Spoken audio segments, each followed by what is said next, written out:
My son ignored me for 12 years until the day he learned I had sold my patent for $28 million.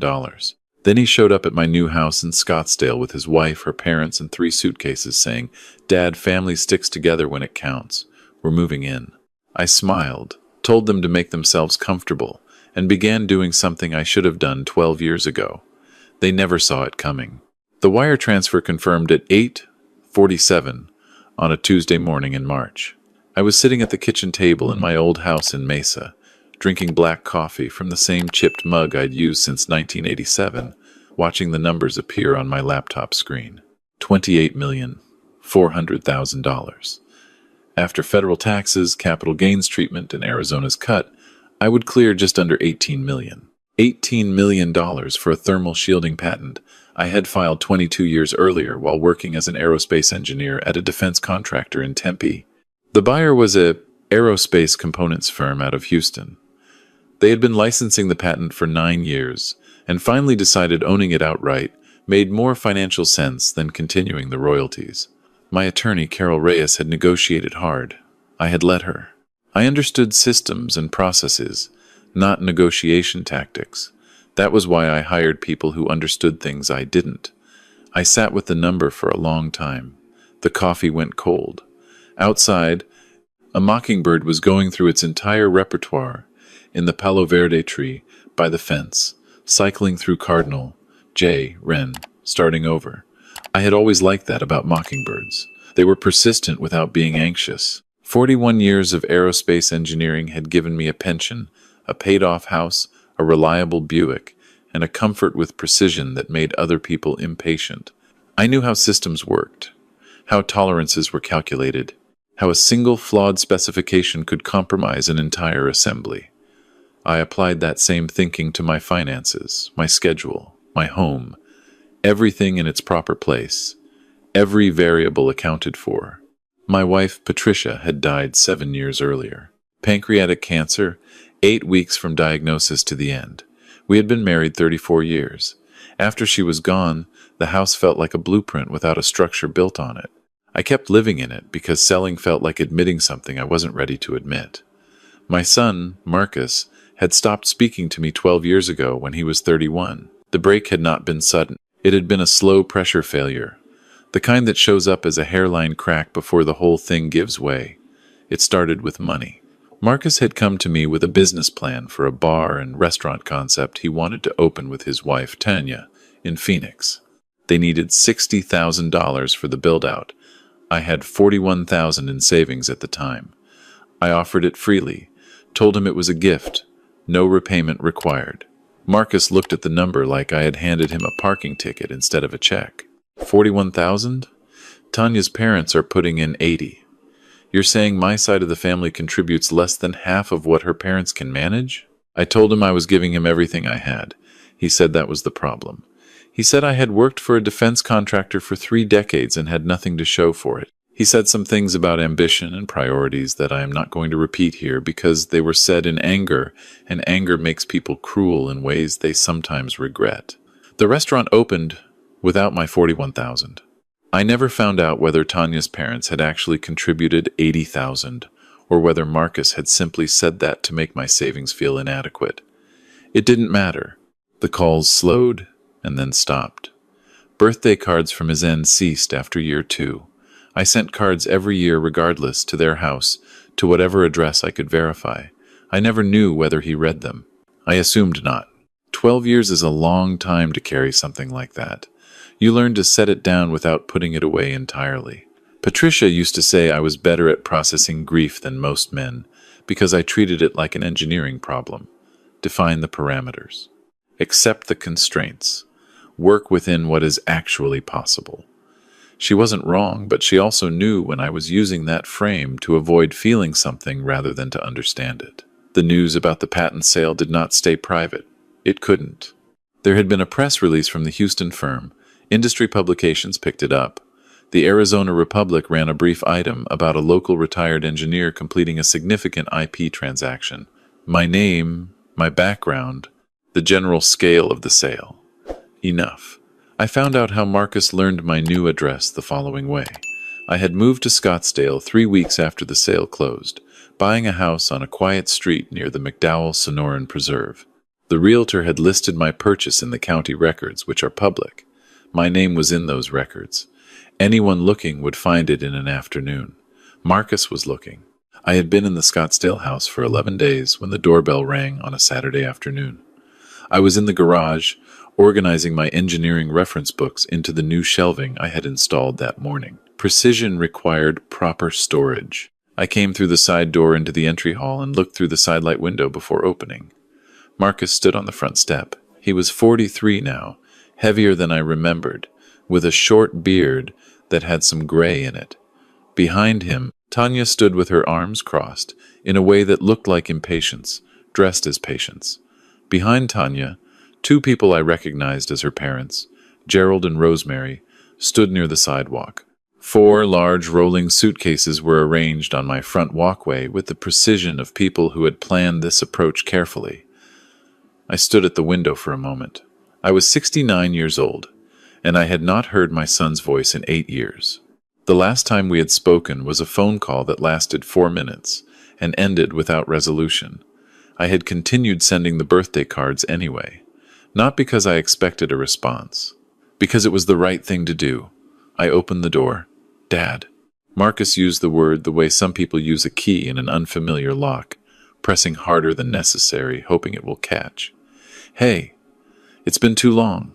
He opened his arms. I stepped forward and let him embrace me because regardless of everything else, he was my son, and I had not stopped loving him when he stopped calling. That is not how love works. Not when you've held someone on the day they were born and felt the whole weight of your future change in one moment. We're so proud of you, Tanya said, moving forward before I could say anything. The patent sale. What an incredible achievement. This is long overdue recognition for your work. Her parents were already moving toward the door with a familiarity that suggested they had rehearsed this entrance. Rosemary smiled at me with the particular warmth of someone who has been told to be warm. Gerald was already looking past me into the house. Marcus gestured at the suitcases. We figured we'd come help you get settled in the new place. It's a lot of house for one person. We're here for you, Dad. There it was. We're here for you. 5 words that meant their exact opposite. I said that I appreciated them making the trip and that I would get them some water, and I stepped back from the door. They came inside. Gerald and Rosemary moved through my entry hall with the slow deliberation of people calculating square footage. Tanya made comments about the paint color and the lighting fixtures with the authority of someone planning renovations. Marcus followed me to the kitchen and stood against the counter while I ran glasses of water. The company offered fair value for the patent, I said, before he could steer the conversation there himself. It was a standard IP transaction. Marcus nodded slowly. Still, 28 million. He let the number sit between us. That's life-changing money, Dad. I mean, the family could really benefit from that kind of resources properly managed. I handed him the water glass. I have an advisor managing it. Carol Reyes referred me to a financial planner. It's all being handled. He set the glass down without drinking from it. Tanya's parents and I have been talking.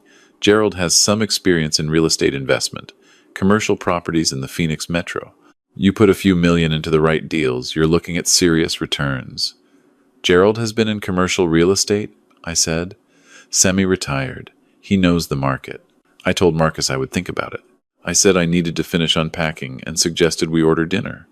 He relaxed slightly, interpreting my non-refusal as something closer to agreement than it was. That is a pattern I had noticed in him since childhood. He heard what he wanted to hear in the spaces between what was actually said. That evening, while Tanya's parents settled into the larger guest room and Marcus and Tanya took the second, I excused myself to my study, locked the door, opened my laptop, and searched for estate planning attorneys in Scottsdale, Arizona.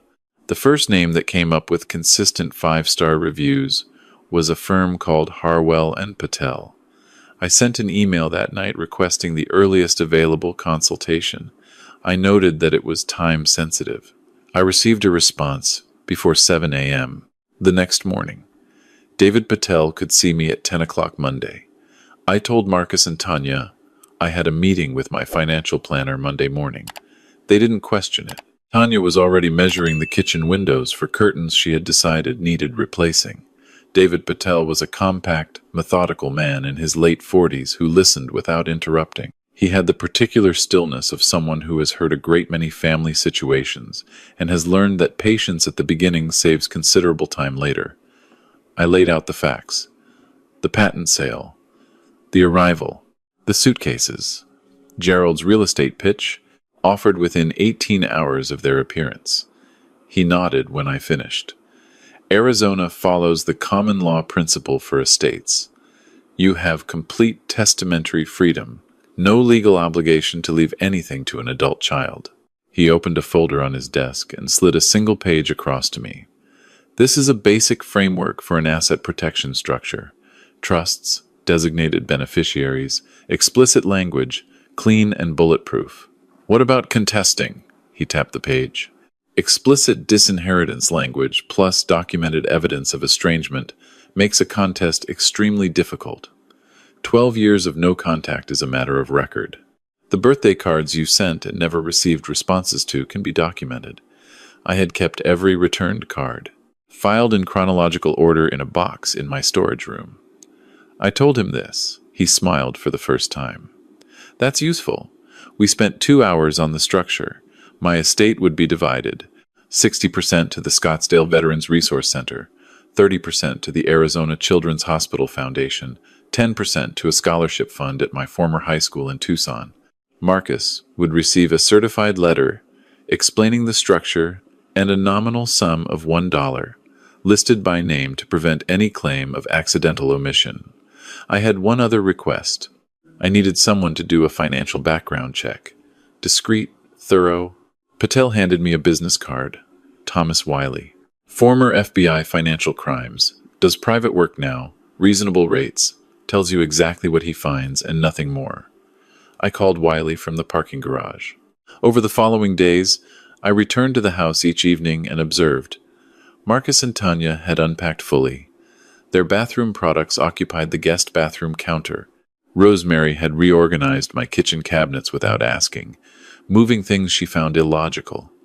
Gerald had set up a temporary workspace in my dining room with papers and a laptop, as if the room were his.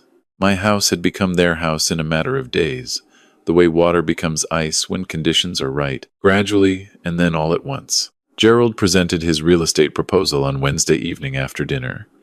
He had printed a 12-page packet, bound with a plastic spine. I turned each page at a steady pace while he talked. Commercial mixed-use development in Chandler. Projected returns of 18 to 22% over 5 years. Minimum investment $2 million. I set the packet on the table. I'll need time to review it with my advisor, I said. My voice was level. Of course.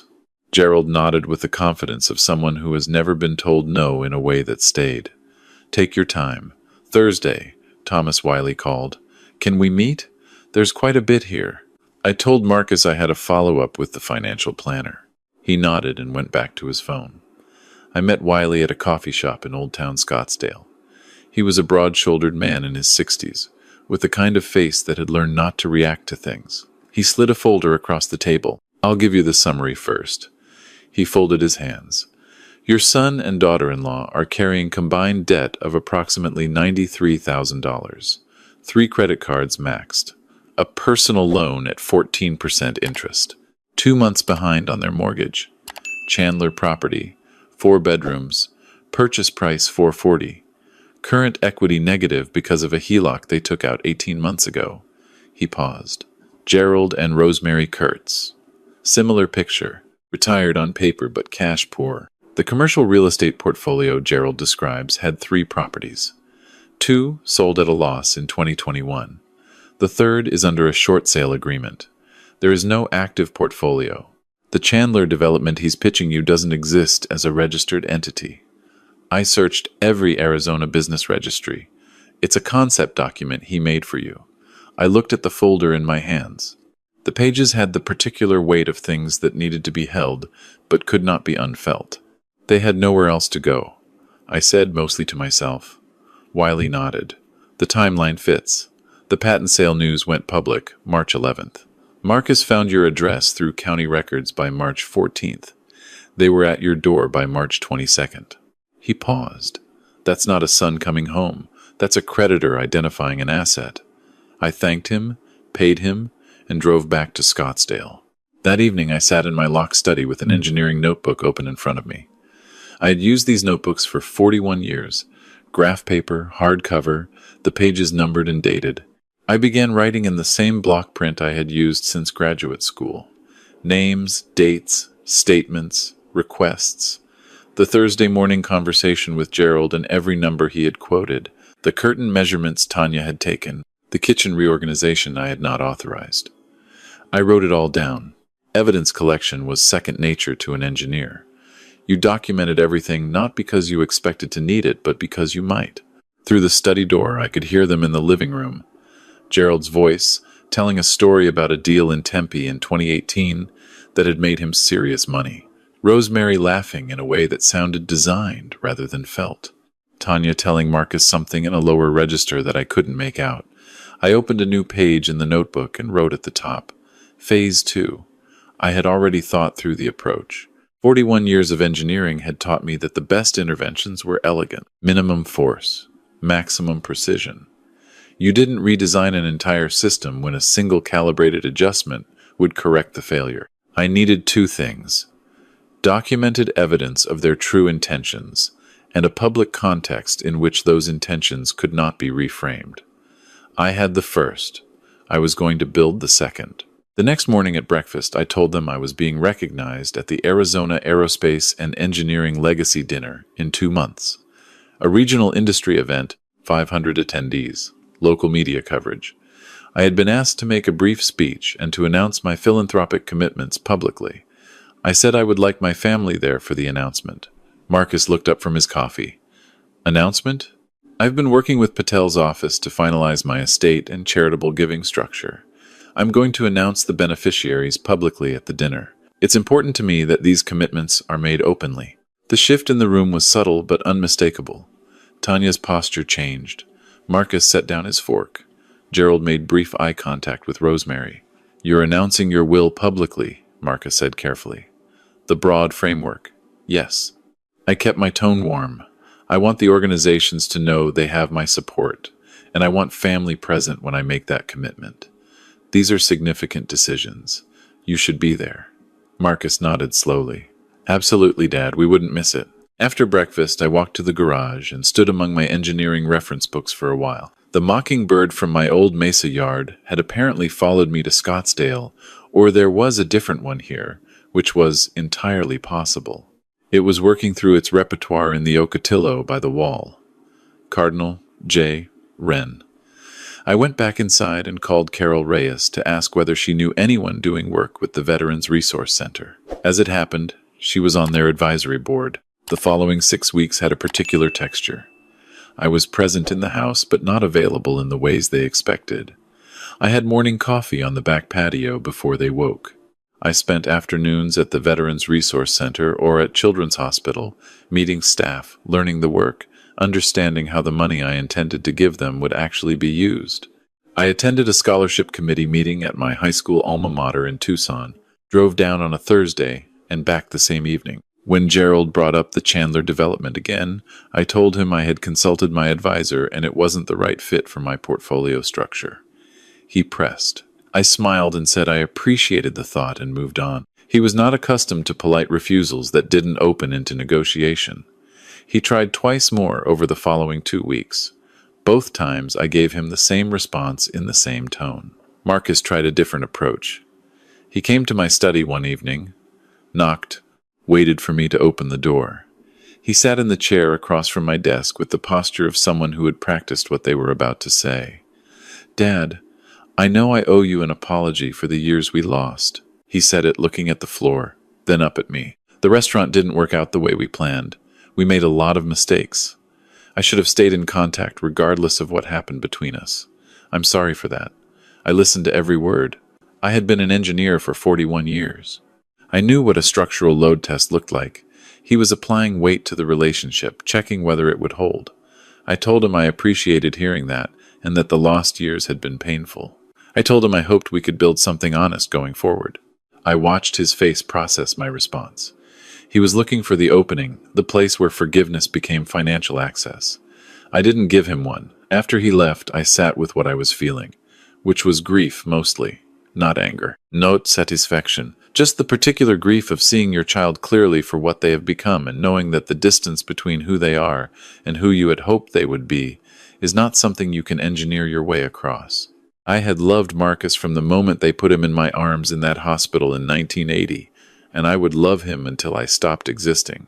That was not the question. The question was whether love required me to hand over my savings and my autonomy and my dignity to prove it. The answer to that question I had settled a long time ago, quietly and alone, in the house in Mesa after Patricia died. The dinner was held at the Arizona Grand Resort on a Friday evening in late May. 512 registered guests, aerospace industry veterans, community leaders, major donors, local government officials, 3 television news crews. The event coordinator had asked me to keep my speech to 8 minutes. I had prepared 12. I spent the week before the dinner in David Patel's conference room reviewing the documentation Thomas Wiley had assembled. We went through everything. The fabricated development proposal, the debt totals, the timeline of Marcus's arrival relative to the patent sale news, recorded conversations from my home, all legal under Arizona's one-party consent statute, which I had confirmed with Patel before I began recording anything. I had placed a small recording device in the living room bookcase between 2 copies of the same aerospace engineering handbook, which I had specifically bought 2 copies of for this purpose. I had placed a second device in the kitchen.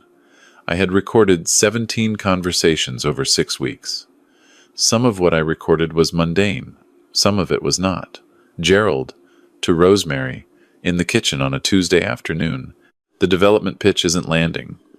We need the boy to work on him differently. Maybe the emotional angle. Tanya, to Marcus, in the hallway near the guest room. He's not as soft as you made him sound. He keeps saying he'll think about it. What does that mean? Marcus, to Tanya, later the same night. It means I need more time. He's lonely. That's the angle. He doesn't want to die alone. I keep showing up, being the son he wants. Eventually, he restructures the estate. I had transferred every recording to an encrypted drive and given a copy to Patel. I had brought the drive with me to the dinner in my jacket pocket.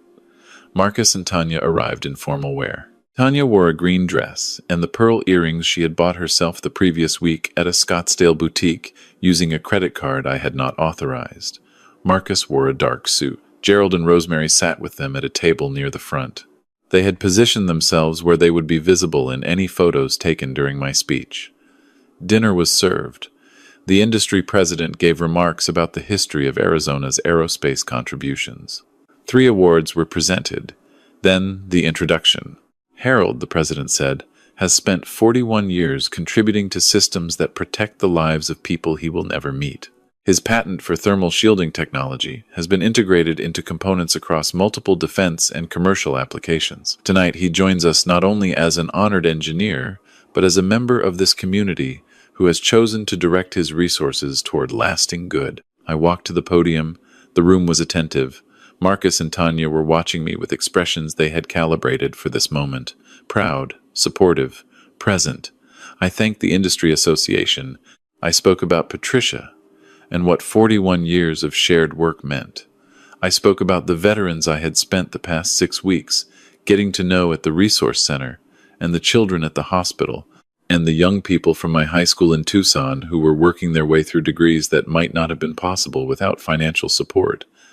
And then I said, I also want to talk about family. Because my son Marcus came home recently after 12 years, and his return helped me understand something clearly. I clicked the remote. The first audio clip played through the ballroom speakers. Marcus's voice was unmistakable. He's lonely. That's the angle. He doesn't want to die alone. I keep showing up, being the son he wants. Eventually, he restructures the estate. The room went still in the particular way. Rooms go still when something true and ugly has just entered them. I clicked again. Gerald's voice.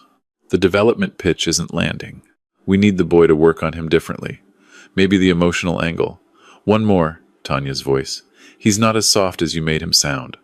What does that mean? Followed by Marcus. It means I need more time. I looked up from the podium. Marcus had gone white.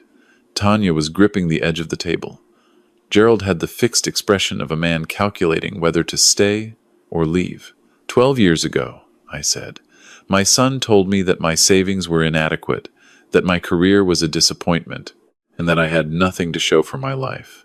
Then he stopped speaking to me. 8 days after the patent sale became public, he found my address and arrived with 4 suitcases, a fabricated investment proposal, and a plan to secure access to my estate by performing the role of the son I had always wanted.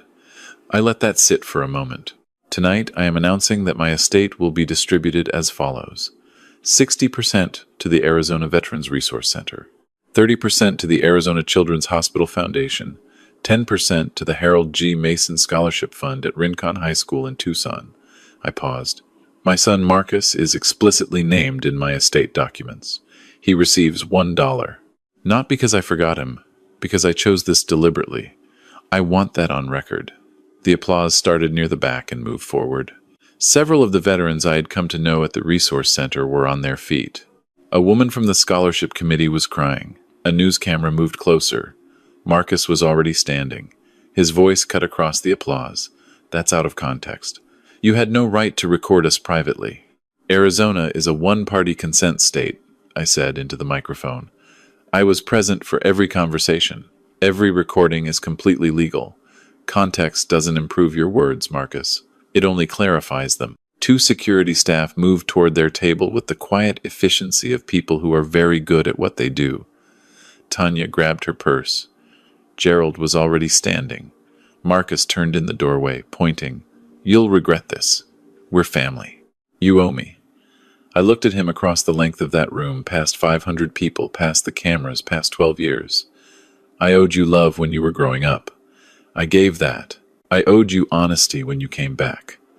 I gave that too, tonight. We're settled. The doors closed. The applause in the room didn't stop for a long time. The legal response came 9 days later. Marcus and Tanya had retained a firm in Phoenix.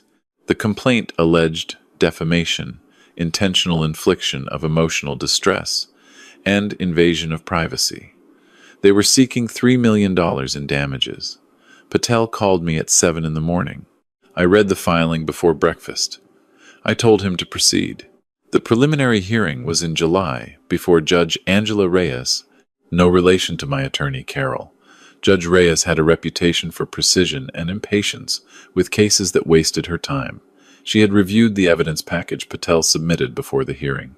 Their attorney, a man named Bradford who wore expensive shoes and a look of permanent mild grievance, argued that I had deceived my family into providing statements under false pretenses, that the public presentation had been designed to humiliate rather than inform, and that the recordings, while technically legal, had been obtained through manipulation. Patel's response was brief. Every statement Mr. Bradford characterizes as humiliating was made voluntarily by his clients in a private residence legally occupied by Mr. Mason, who was present for, or the subject of each conversation. Truth is an absolute defense to defamation in Arizona. The financial documentation establishes that the plaintiffs arrived at Mr. Mason's home in direct response to his patent sale becoming public, bringing a fabricated investment proposal and a stated strategy of exploiting his loneliness to access his estate. Mr. Mason had every right to make that factual record public in whatever forum he chose. Judge Reyes looked at Bradford over her reading glasses. Counselor, on what theory does your client expect relief when the sole contested statements are recordings of your client's own voice? Bradford adjusted his expensive shoes. The method of collection, Your Honor, and the context in which the recordings are legal, Judge Reyes said. The statements are your client's own words. The financial documentation has been authenticated. She closed the folder in front of her. Dismissed with prejudice. Patel, file for sanctions under Arizona's anti-SLAPP provisions. I'll hear that motion. Outside the courthouse, a reporter from Channel 12 asked how I felt. I told her I felt finished. Not victorious. Not vindicated. Those words implied that the outcome had been in question. The outcome had never been in question. I had been an engineer. I understood tolerances. I had built this structure to spec, and it had held. Thomas Wiley had sent a brief update the previous week. Marcus and Tanya had vacated the Scottsdale house 2 days after the dinner, while I was still at the hotel. They had taken everything they had brought, and nothing that was mine, which told me someone, possibly Bradford, had advised them to keep it clean. They had driven back to Chandler. Their mortgage servicer had filed a notice of default. Gerald and Rosemary had returned to their home in Surprise, Arizona. The short sale on their remaining commercial property had completed. Wiley didn't say much beyond the facts. He never did. That was what I paid him for. I came home to a house that was mine again. The kitchen cabinets were reorganized in someone else's logic, but that took me an afternoon to correct. I moved everything back to where I had originally placed it, methodically, starting with the mugs and working left to right across the shelves. A neighbor came by that evening, a retired civil engineer named Don Sprague, who lived 3 houses down and had introduced himself the week I moved in. He brought a 6-pack of a local IPA and said he had seen the coverage and thought I might want company that wasn't asking me anything. We sat on the back patio until it was dark.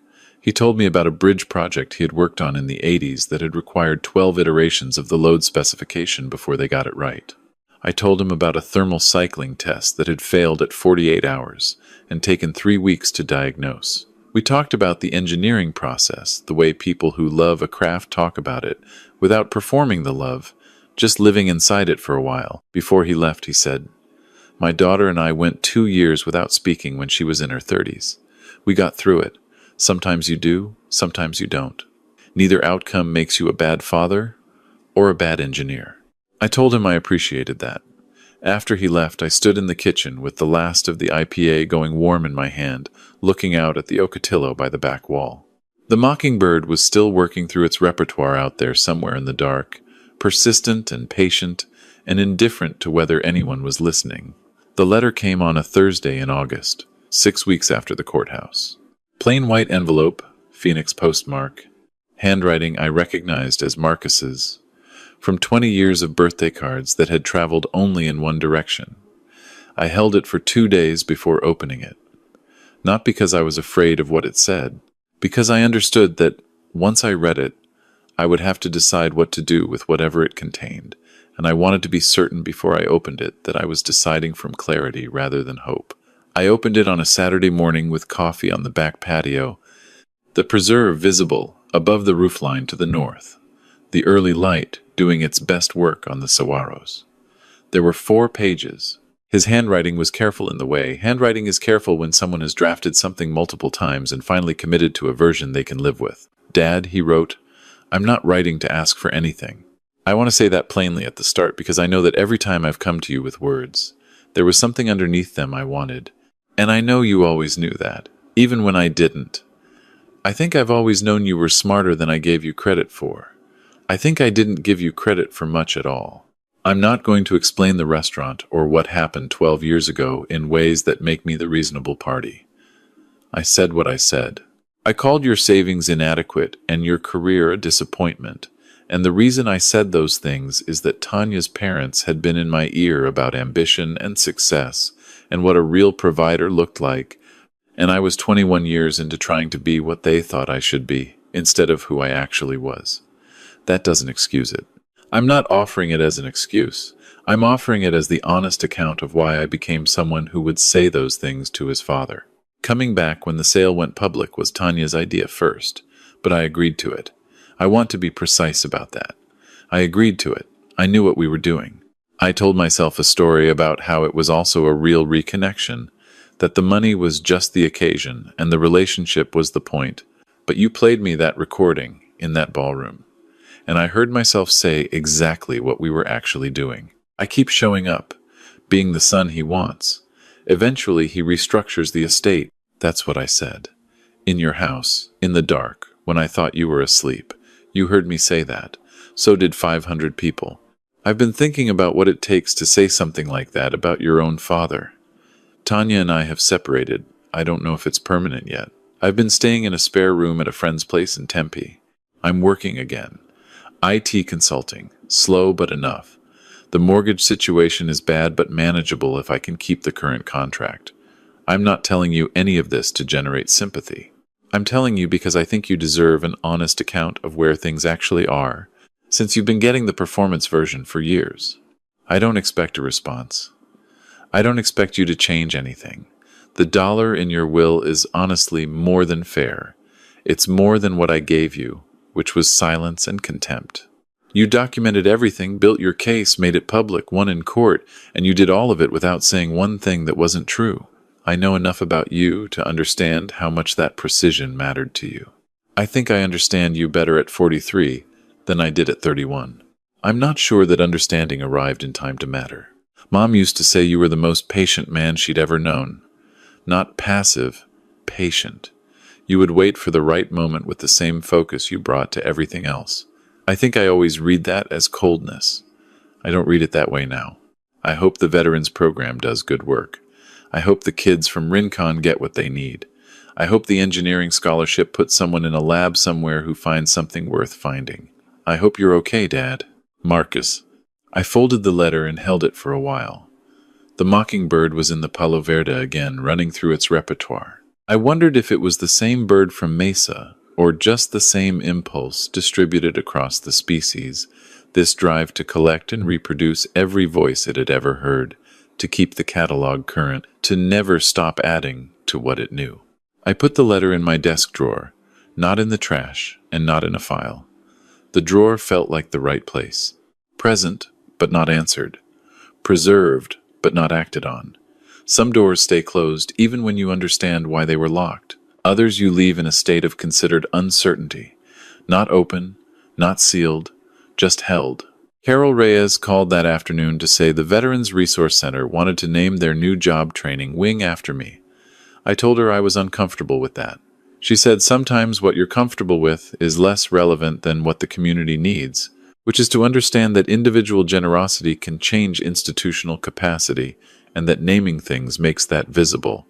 I told her I would think about it. Don Sprague knocked on the door that evening with a problem he was having with his irrigation system's pressure regulation, and we spent an hour in his front yard with a pressure gauge and a set of adjustable wrenches, diagnosing the system in a methodical sequence until we found the faulty valve, replaced it with one from his garage shelf, and watched the drip emitters across his desert landscaping return to their proper flow rate. Standing back and watching a system work the way it was designed to work, quietly and without drama, doing its job that has always been the part of engineering that felt closest to what other people call happiness. I drove home as the sun was going down behind the White Tank Mountains to the west, the sky doing what Arizona skies do at that hour, a performance so regular and so magnificent that you never fully account for it regardless of how many years you've watched it. I pulled into my garage, sat in the Buick for a moment with the engine off. My son was in Tempe, in a borrowed room, putting his life back together one honest day at a time. My estate was structured, documented, and in the care of people who knew what they were doing. The organizations I had chosen to support were planning programs and facilities and scholarships that would outlast me by decades. The house was mine, the evenings were mine, the work was mine. That was enough, more than I had expected, less than I had imagined, which is, in my experience, usually how the good things come. I went inside and made coffee and sat at the kitchen table with Marcus's letter in front of me, not to read it again, but just because setting it on the table felt like acknowledging that it existed, that the story it represented had not yet arrived at its final configuration, that there might be more variables to account for before the tolerances were fully established. The mockingbird was in the Ocotillo by the back wall, still at it, still adding to its catalog, still getting the notes right. I listened for a while,